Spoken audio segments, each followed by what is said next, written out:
আসসালামু আলাইকুম রহমতুল্লাহ। এসএন ক্লাসরুমে আপনাদেরকে স্বাগত।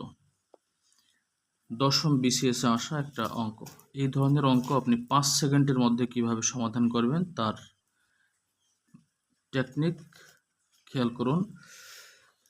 টাকায় 3টি আম ক্রয় করে টাকায় 2টি বিক্রয় করলে শতকরা কত পার্সেন্ট লাভ হয় বা কত লাভ হয়?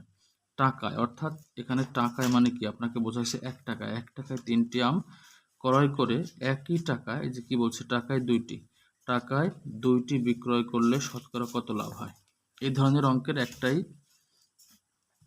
শর্টকাট টেকনিক হলো যে আপনাকে টাকা তো লেখে নাই, শুধু ক্রয়ের বা বিক্রয়ের পরিমাণ লেখছে। তাহলে ক্রয়ের পরিমাণ মাইনাস বিক্রয়ের পরিমাণ কত হবে?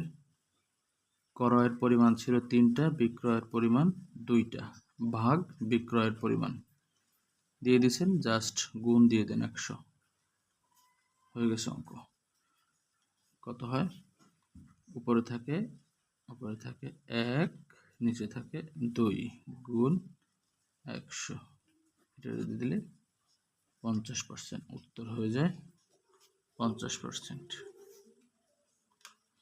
তাহলে এই ধরনের অঙ্ক 5 সেকেন্ডে সমাধান করতে পারবেন। যে কোনো অঙ্ক যখনই আসবে টাকা এতটা ক্রয় করে টাকা এতটা বিক্রয় করলে কত পার্সেন্ট লাভ বা ক্ষতি হয়, ব্যাস আপনি মূল্য যদি দেওয়া না থাকে তাহলে পরিমাণ দিয়ে অঙ্ক করবেন। কি?